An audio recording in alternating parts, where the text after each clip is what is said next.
if you are going to be the deliberate creator of your own reality, then you must understand how it is that reality is created. When you got here, there was a lot of already manifested stuff around you. And it is logical that you would look at it and say, well, this is life. And that you would maybe not remember clearly that you were going to be adding to and creating more and molding it into place. But we want you to hear from us and maybe to spark your memory in the knowledge that you came to let what is be the bouncing off place for more. And that it is such a wonderful thing when the contrast of your life experience causes you to know that you prefer something beyond what is, and further, to actually consciously know that once you have launched the rocket of desire, that the entire universe will work in concert to help you in the manifestation of it. And nothing less than that will do for you. There is no satisfaction in just coming forth and regurgitating what's already there. You get bored so fast and really sort of petty about the bad job they've been doing. But when you realize that you are the agents of change, that you are the ones who get to focus and identify and know what improvement can be, and then you use the power of your focus, not dissuaded by what is, not tempted by looking at what's easier to see. Oh, it is so much easier just to look at what is already manifested, isn't it? It's so much easier to see it and praise it or criticize it.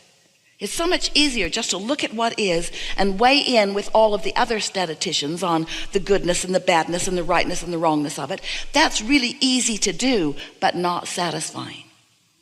But if you get to look at it, and out of it you get to identify the improvement that you can see, and then you can find ways of focusing on the improvement even though it hasn't manifested, but you know you're zeroing in on it because of the way you feel, because of the satisfaction that you are feeling in your focus.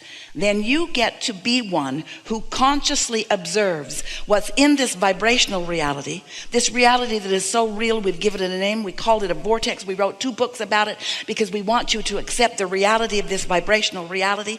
If you can accept that you have created a vibrational reality and that you can fixate on the vibration of what's in it, then you get to be one who witnesses the evolution of these vibrations to thoughts, and these thoughts to words, and these thoughts and words to things. You get to witness the becoming of creation, which is what you came to do. Not one of you said, oh, I'll go forth and I'll just watch them do it, and then I'll make a list of how well they're doing. None of you said that. You said, I'll go forth and life will inspire within me new desire. You knew that step 1 of the creative process would be born within you just by your participation, your observation of life experience. So step 1's easy. Life causes you to ask. And when you ask, step 2 happens immediately, because that's the vortex. That's where your inner being is. That's where source is. Law of attraction, responding to these vibrational requests and gathering all of the cooperative components all together for you to begin to receive them. But you can't receive these new improved ideas and experiences if you're still beating the drum of how it is. You've got to be quicker on the launching of the desire, and then more willing to focus into a place where it hasn't manifested, by following your bliss, by following the feeling, by following the satisfaction, by following the pleasure of the new idea. And when you learn to hold that frequency, you can do it through meditation. We'll talk about that. It's our favorite because it's easiest for you. You can do it by appreciation. That's easy too, provided you're not too far down the road on something other than appreciation. When you focus in a way that allows you to feel good, then you allow your vibration, the vibration of your physical apparatus, to rise to the equivalency of the vibration of your source, to the equivalency of what's in your vortex. And then such wonderful things happen for you. Then you are what we call in the receiving mode or the allowing mode. It's like tuning your radio dial. You are in the receiving mode of what's in the vortex. And then you begin to experience an avalanche of ideas and impulses where you get to witness the actual becoming of what you desire. There is nothing more exhilarating than to witness your asking being manifest. But you see, the part that most humans have left out of that equation is they have forgotten that they must be in the receiving mode, because you must be the translator of the vibration in order to witness it. Most humans think, oh, well, if I'm good, then what I think is God will bless me with what I want. So if I'm in need of something and I pray hard for the improvement, then God or something will give it to me. And when it doesn't come, because you stay in the step one mode of identifying need. I need.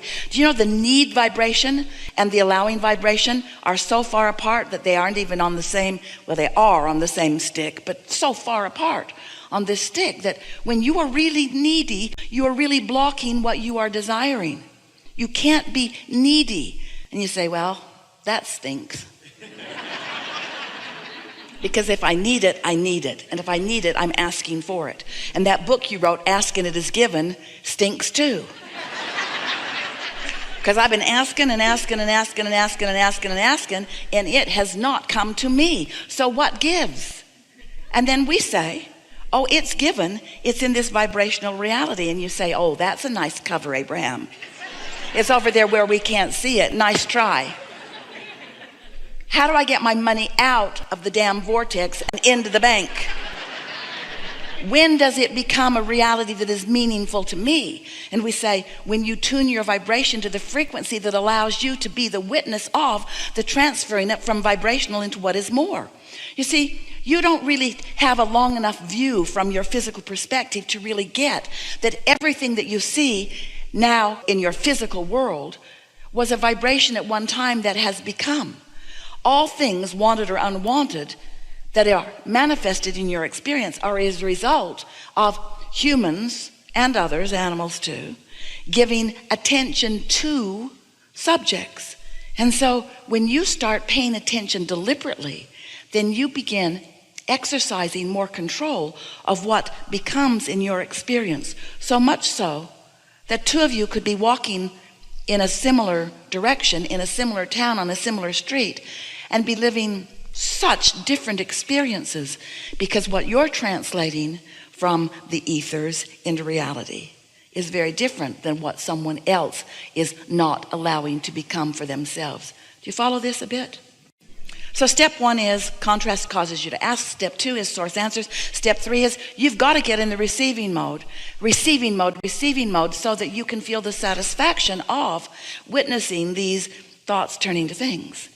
And when you get really good at that, when you meditate every day, or when you are often an appreciator, when life is feeling good to you, when the edge is not so edgy in your life experience, when you occasionally have a negative emotion, but mostly you feel wonderful, then we announce that you have accomplished step four. Step four is the mastery of step three. How about that? Might seem silly to give a whole step to the mastery of a step before it, but it's what we've done.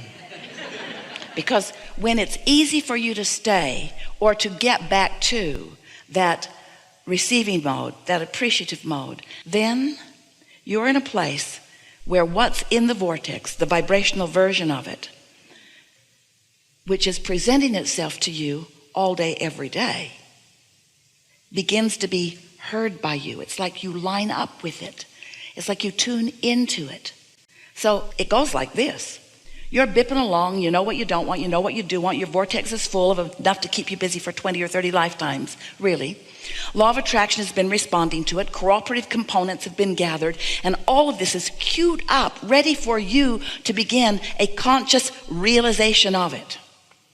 So Source, who knows where you are in relationship to what you have already created, is offering you a steady thought stream, a path to lead you to the full satisfaction of these things that you want. And we call it a path of least resistance, because you, dear hearts, and it's all right, you've put a whole bunch of resistance on your path. But your inner being knows what all your hang-ups are, what all your hindering beliefs are. And your inner being is offering you ideas of how to get to where you want to be, even though there's resistance on your path. Your inner being isn't saying, oh, there's resistance on your path, go get rid of it and then come back and we'll talk. Your inner being isn't saying, oh, too much resistance for you, you're doomed to an unpleasant life. Your inner being just constantly offers ideas about how you can get to where you want to be. It's like Esther losing her gold pen. She couldn't find it anywhere. She searched for weeks and weeks and weeks and weeks and weeks about it. Finally gave up, looked everywhere, in every handbag, in every drawer, even moved to a whole new place, boxed everything up, unboxed everything, and finally said, I guess I have to face the fact I've lost my beautiful gold pen. And then one day, because we knew where it was, and she was so convinced that it was lost that she couldn't find it, even though her hand had searched through that bag so many times. Do you know, when you're looking for something that you don't believe is there, your hand cannot find it? You'll go there when it's over there, and then you'll go there when it's over there, then you'll shake it over there. You cannot defy these laws of the universe. So one day, we offered to her a suggestion that she look for something else. It was a little perfume spray that she liked. And she thought, oh, I think the last time I used it was in that bag. She reached in and came out with her pen. Path of least resistance. You might call it trickery. Whatever it takes to get you to where you want to be. You think you're looking for this, but really what you do is find that. And you know that. You've had that experience many times, haven't you? Looking for your keys, you're on your way out the door, or you don't even know you don't have your keys, and then you remember something else and you go back for that bottle of water and there are your keys, and you think, oh, wasn't that lucky that I needed this bottle of water, or I would not have found my keys. It wasn't lucky. It was your inner being who knew where the keys were. Path of least resistance. And so your vortex is full of all of this knowing, all of this reality, all of it queued up, all of the cooperative components gathered for you. And then you, in some vibrational relationship to that knowing. The better you feel, the more on point you are. The worse you feel, the more oblivious you are. You recognize that in yourself, don't you?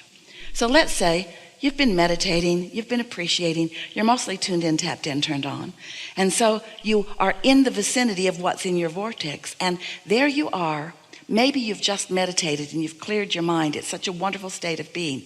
And then near the end of your meditation, a thought occurs to you. This sweet thought comes into your mind, and you can feel the exhilaration of it because it's a pure idea straight from source. Now, we don't mean pure in the sense that it's only talking about spiritual things by your standards.